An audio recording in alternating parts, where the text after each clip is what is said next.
لیکن ان کی نہیں چلے گی. وخاب کل جبار عنید، کہ جتنے زبردستی کرنے والے، جتنے ضدی کرنے والے ہیں، کہ یہ سب نامراد بنیں گے. اور جتنے حق والے ہیں اللہ تعالیٰ ان کو کامیاب کرے گا.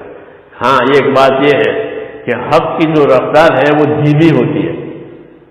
حق کی رفتار دھیمی ہوتی ہے. آہستہ آہستہ اللہ تعالیٰ حق کو ایسی ترقی دیتے ہیں جیسے درخت زمین سے اگتا ہے. درخت زمین سے اگتا ہے تو دیر لگتی ہے، پھل آنے میں دیر لگتی ہے. ہاں اس لیے حکم ہے کہ حق کی مدد ہوگی لیکن آہستہ آہستہ ہوگی. اس لیے حکم ہے کہ جلدی نہ پڑو. صحابہ کرام نے ایک مرتبہ آ کر آپ سے شکایت کی کہ ہمارے حالات بہت نازک ہو گئے ہیں، کھانا پینا نہیں ہے، خوف ہے، ہر وقت خوف ہے، اور کھانا پینے کا کوئی نظام نہیں ہے، بھوک میں زندگی گزرتی ہے، پیٹ بھرائی روزی نہیں ملتی اور ہر وقت خوف میں رہتے ہیں. تو آپ نے فرمایا کہ تم جلدی نہ کرو، حالات بدلنے والے ہیں. آج بھی یہی کہا جائے گا کہ جلدی نہ کرو، حالات بدلنے والے ہیں. اور حالات اس طرح بدلیں گے کہ جو کام کیا جائے گا، جو قربانی دی جائے گی بندوں کی طرف سے، وہ قربانی اللہ کے ہاں جمع ہوتی ہے. جمع ہوتے ہوتے جب وہ ایک حد پر پہنچتی ہے تب اللہ تعالیٰ کا فیصلہ آتا ہے. اور بندے جلدی کرتے ہیں کہ ہم نے تو یہ کام کیا ہے پھر بھی کچھ نہیں ہوا. وہ تو سمجھتے ہیں کہ ایسا نہ کرو، جلدی نہ کرو، حالات بدلنے والے ہیں، حالات بدلنے والے ہیں، جلدی نہ کرو. تو وہ اس وجہ سے کہ جو جو قربانیاں دی جائے گی، جو جو محنت کی جائے گی، جمع ہوتے ہوتے وہ اپنے حد پر پہنچے گی. ہاں جیسے ڈول رسی اپنے حد پر پہنچتی ہے تو وہ پانی نیچے سے اوپر آتا ہے.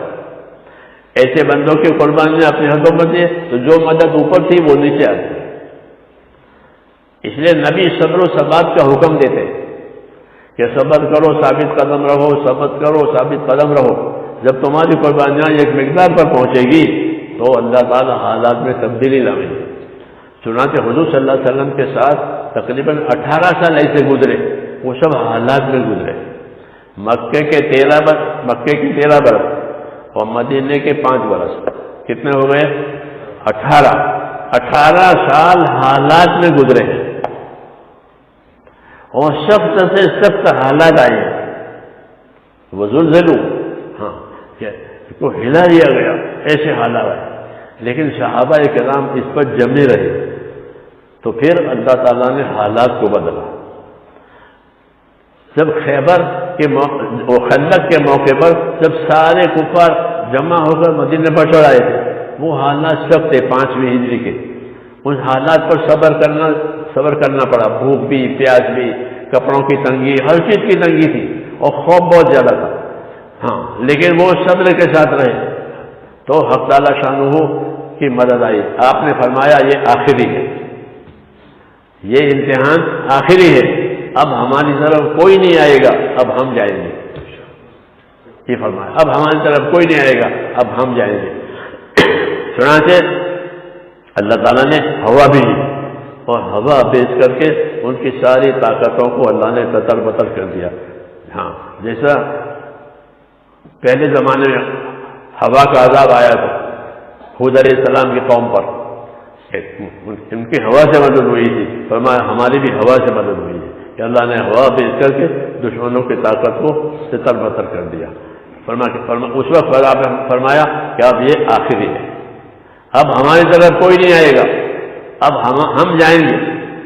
ہاں چنانچہ اس کے بعد سے حضور صلی اللہ علیہ وسلم نے تقاضے رکھے لوگوں پر کہ اب حالات ٹھیک ہو گئے ہیں، اب تقاضے پورے کرو.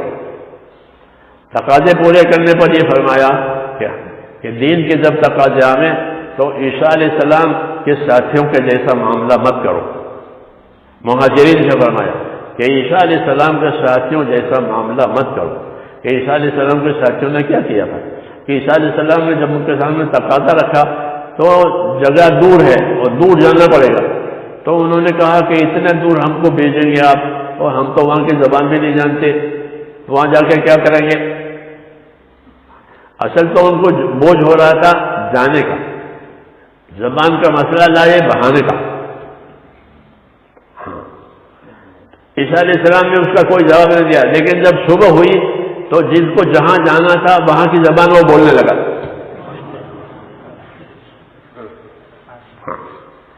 تو آپ نے فرمایا کہ ایسا نہ کرو.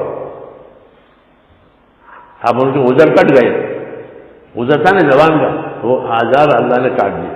عیسیٰ علیہ السلام کیا کرو گے، جاؤ. اللہ نے تو ہم کو ہی حکم دیا ہے کہ جب دین کے تقاضا آوے تو کوئی بہانے نہ بناوے. کیا نہ بنائے کہ بہانے بنائے. لا تمارضوا فتمرضوا، جان بوجھ کر بیمار مت بنو ورنہ سچ مچ بیمار ہو جاؤ گے. حدیث میں کہ جان بوجھ کر بیمار نہ بنو، کہ میری طبیعت اچھی نہیں ہے، میری حالت اچھی نہیں ہے، کہ جان بوجھ کر بیمار نہ بنو ورنہ سچ مچ بیمار ہو جاؤ گے. لا تمارضوا فتمرضوا، حدیث شریف میں بناوٹ نہ کرو پھر حقیقت ہو جائے گی. کیوں؟ اللہ تعالیٰ کے ساتھ ادب بھی ضروری ہے، اللہ کے تعالیٰ سچائی بھی ضروری ہے. حکم ہے ہم کو کہ سچوں کے ساتھ رہو اور سچے رہو. تو بہانہ بنا لے، تو انہوں نے بہانے بنائے تو ان کو تو اس لیے مہاجرین سے فرمایا کہ کوئی بہانہ نہ بناوے بلکہ جو تقاضے آویں وہ پورے کرے.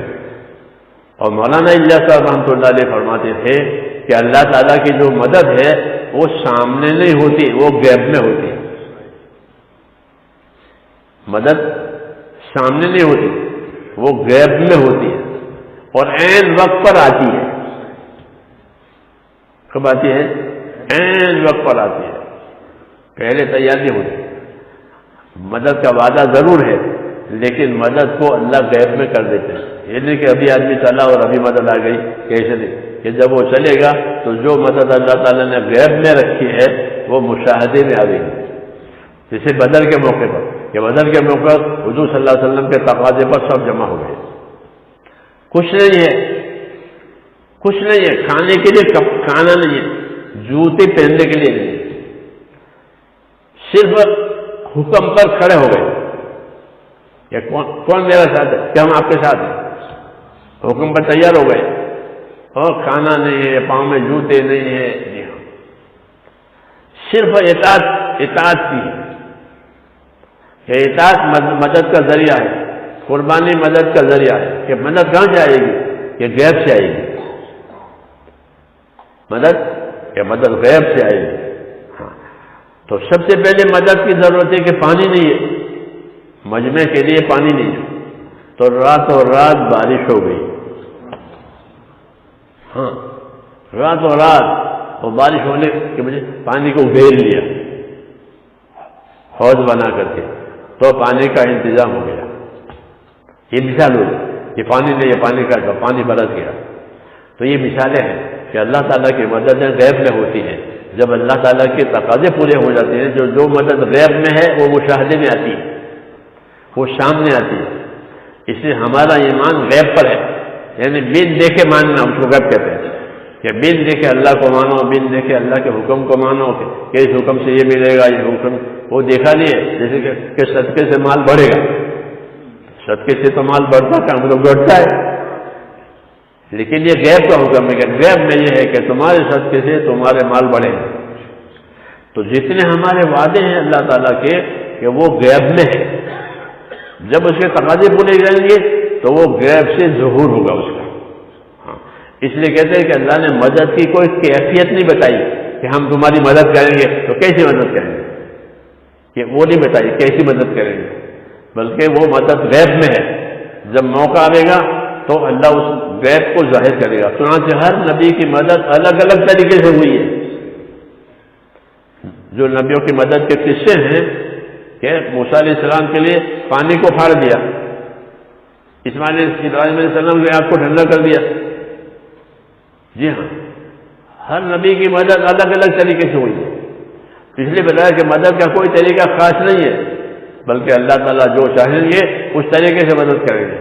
ہاں، ہمارے ذمہ میں کیا ہوگا کہ ہمارے ذمہ یہ ہوگا کہ ہم اللہ تعالیٰ کے دین کے تقاضوں پر تیار ہو جائیں، صرف ہماری مدد کریں گے. کبھی تھوڑے اسباب میں کام بن جائیں گے، تھوڑے اسباب میں کام بنیں گے کہ کیوں کہ ان کے اسباب میں برکت دی جائے گی. جیسے صحابہ کے قصے ہیں کہ تھوڑا کھانا ہے اور کتنے دنوں سے بھوکے ہیں اور کھود رہے ہیں خندق کام میں ہیں، تو تھوڑا کھانا سب کے لیے کافی ہو گیا، یہ بھی مدد ہو گئی۔ کبھی مدد یہ ہو گئی کہ ان کی دعا قبول ہو جائے گی، اس موقع پر وہ مانگیں گے وہ دعا ان کی قبول ہو جائے گی، دعا میں قبولیت آتی تھی کہ وہ یہی بات ہے، یا پھر ان کی چیزوں میں برکت دی جائے گی اور برکت دے کر کے ان کے مسئلے حل کر دیے جائیں گے، کیونکہ برکت کے معنی زیادہ ہونے کے نہیں ہے، برکت کے معنی ہے کہ ضرورت پوری ہو جائے گی۔ تو ہاں، تو یہ سارے کے سارے وعدے اللہ تعالیٰ کے غیب میں ہیں، جب اور تقاضے سامنے ہیں، تقاضے سامنے رکھا جاتے ہیں کہ یہ کرو یہ کرو یہ کرو، جب وہ تقاضے اٹھتے ہیں تو جو مدد غیب میں ہوتی ہے وہ ظاہر ہوتی ہے۔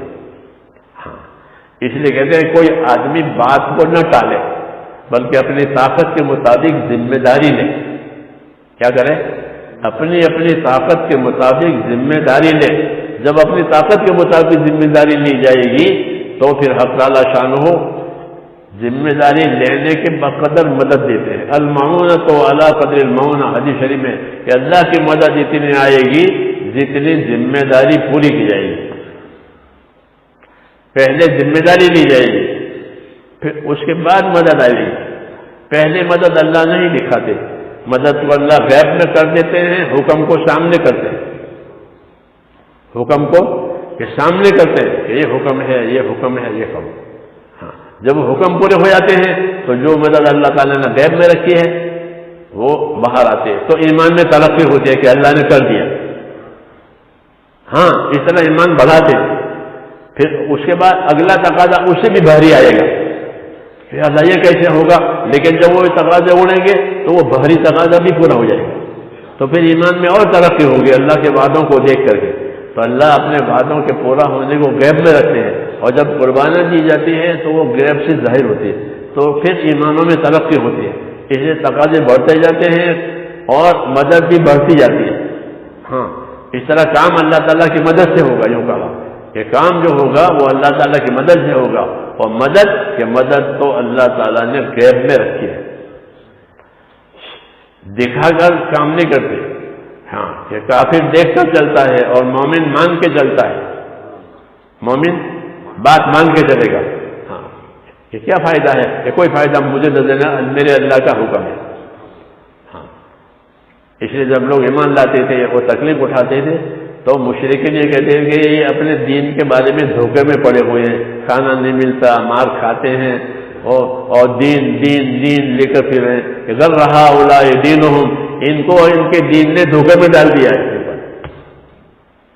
ہاں، کہ دھوکہ نہیں ہے بلکہ مدد کو غیب میں کیا ہے۔ جب تقاضے پورے ہو جائیں گے میرے دوستوں تو جو مدد غیب میں وہ آئے گی۔ تو ایک تو تقاضے پورے کرنے ہیں، دوسرا اللہ سے مانگنا بھی ہے۔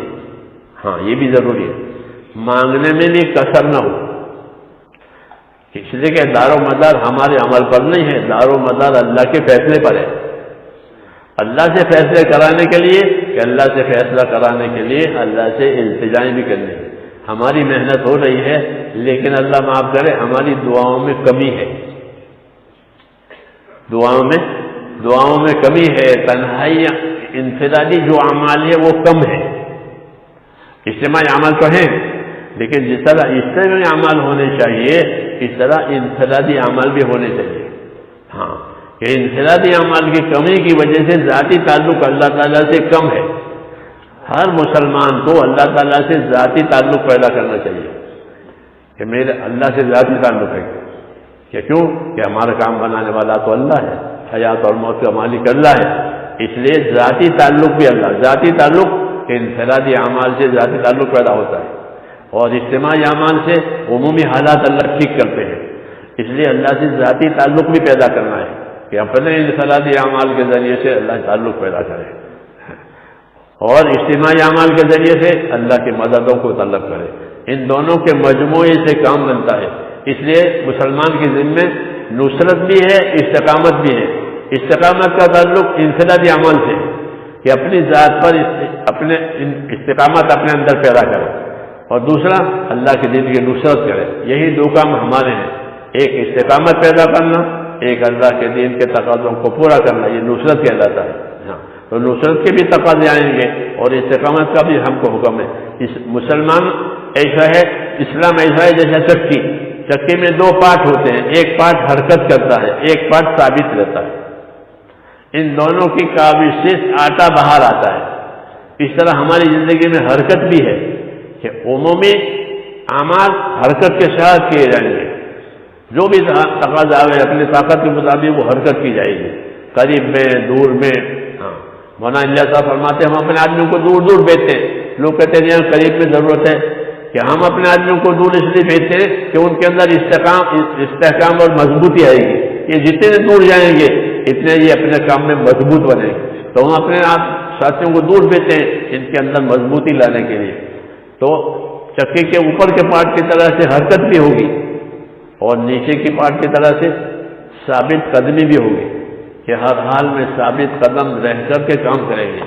یہی طریقہ ہوتا ہے کہ اپنے کام پر قائم بھی رہو، اپنے کام کے لیے حرکت بھی کرو، اور جو اسباب دیے ہیں اللہ تعالیٰ نے کہ وہ بھی اندر ڈالو. جیسے دانے ڈالتے اندر تو آٹا بن کر باہر آتا ہے، اس طرح جو جان مال لگیں گے وہ قربانی بنے گی، اور قربانی جو ہے وہ ترقی کا ذریعہ ہوتا ہے. دین کے لیے جتنی قربانی دی جائے گی وہ ہمارے دین کی ترقی کا ذریعہ بنے گا.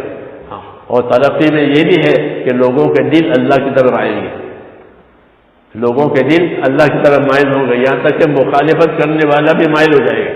اور ترقی میں یہ بھی ہے کہ اللہ تعالیٰ دعاؤں میں قبولیت ڈالیں گے کہ جب یہ دعائیں مانگیں گے کام کر کے تو ان کی دعا قبول ہوگی. حدیثوں میں ہے کہ اللہ کے راستے میں جان مال لگانے والوں کی دعاؤں میں ایسی قبولیت آتی ہے جیسے نبیوں کی دعا میں قبولیت آتی ہے. ہاں کہ نبی کی دعا اسباب کے خلاف قبول ہوتی ہے، اسباب نہیں ہے لیکن دعا مانگی تو کام ہو گیا اور دعا قبول ہو گئی. کہ اللہ کے راستے میں جان مال لگانے والوں کی دعاؤں میں اللہ ایسی قبولیت ڈالے گا جیسے نبیوں کی دعا میں، اور ان کو ستانے والوں پر اللہ ایسے ناراض ہوگا جیسے نبیوں کے ستانے والوں پر ناراض ہوتا ہے. ہاں اور ان کی دعائیں ایسی قبول کرے گا جیسے نبیوں کی دعا قبول ہوتی ہے. تو اللہ کے راستے کی قربانی اور اللہ کے نصرت کا ایک انعام یہ بھی ہے کہ اس کی وجہ سے دعاؤں میں قبولیت آتی ہے کہ جب کام اٹک گیا تو اب دعا میں لگ گئے، اے اللہ یہ کام اٹکا ہوا ہے اور کام ہو نہیں رہا ہے کہ دعائیں مانگو. 1 مرتبہ مانگی، 2 مرتبہ مانگی، 10 مرتبہ دعا مانگی. کیونکہ دعا ٹرائی کرنے کے لیے نہیں ہوتی کہ بھئی ٹرائی کرو ہوتا ہی نہیں ہوتا، کہ نہ دعا اس کے لیے نہیں ہوتی کہ دعا یقین کے ساتھ ہوتی کہ دعا پر تو مدد یقین کو اللہ نے دعا کا حکم دیا ہے، قبول کرنے کا وعدہ کیا ہے. اب ٹرائی کرنے کا کیا مطلب ہے؟ اب ٹرائی کرنے کا کیا مطلب ہے کہ بھئی ادعونی استجب لکم، کہ تم دعا مانگو میں قبول کروں گا. تو بات پوری ہو گئی، بات پوری ہو گئی. ہاں 1 دفعہ مانگے، 10 دفعہ مانگے. ہاں جب دعا کی مقدار پوری ہو جائے گی اللہ جتنی چاہتے ہیں تو پھر مسئلہ حل ہو جائے گا. ہر کام کی ایک مقدار ہے جو اللہ چاہتے ہیں. ہم چاہتے ہیں کہ 1 دفعہ 2 دفعہ میں ہو جائے گا نہیں، جتنی مقدار اللہ تعالیٰ چاہتے ہیں اتنی مقدار پہنچ جائے اس پر ہوگا فیصلہ. ہاں حضور صلی اللہ علیہ وسلم نے صحابہ کو یہی سمجھا کہ خندق تک تکلیف ہی تکلیف رہی. جب خندق والا مسئلہ ختم ہو گیا تو فرمایا بس اب کام پورا ہو گیا، اب حالات بدل جائیں گے. پہلے لوگ ہماری طرف آتے تھے، اب ہم لوگوں کی طرف جائیں گے. کیوں کہ جو مقدار اللہ تعالیٰ چاہتے تھے وہ پوری ہو گئی. تو اب فیصلہ ہوگا کہ اب ان کی تائید ہوگی، اب ان کی مدد ہوگی، اب ان کی دعائیں قبول ہوگی. ہاں تو قربانی کی ایک مقدار ہے جو اللہ چاہتے ہیں کہ ہوتے ہوتے یہاں تک آ جاؤ. ہاں اس کو پورا کرنا ہے. اسے صحابہ سے فرماتے ہیں جلدی نہ کرو، حالات بدلنے والے ہیں. صحابہ شکایت کرتے ہیں کہ بھوکے ہیں، پیاسے ہیں، مارے جاتے ہیں، کہ جلدی نہ کرو حالات بدلنے والے ہیں. آج بھی یہی بات کہی جائے گی کہ جلدی نہ کرو حالات بدلنے والے ہیں. ہاں یہ بات ضرور ہے کہ جتنی اللہ تعالیٰ چاہتے ہیں وہ اس حد پر بات آئی نہیں ہے تو اس حد پر پہنچائیں اور اس کے لیے دعا بھی مانگیں. کیونکہ ہم کمزور ہیں اس لیے کمزوروں کو مدد کی ضرورت ہوتی ہے. جب وہ کام کے ساتھ دعا بھی مانگیں گے اور دعا کے ساتھ کام بھی کریں گے تو اللہ تعالیٰ کام پورا کرے گا. اور کام کا اثر یہ ہوگا کہ ہماری ذاتی زندگیوں میں بھی دین آئے گا. مزید دین کی بات کو سننے کے لیے ہمارے چینل کو سبسکرائب کریں، اور ہمارے بیان آپ کو اچھے لگتے تو ویڈیو کو لائک کریں، اور فیملی ممبر سے اور اپنے دوستوں سے ہمارے بیانات کو، مولانا کے بیان کو شیئر کیجیے۔ السلام علیکم۔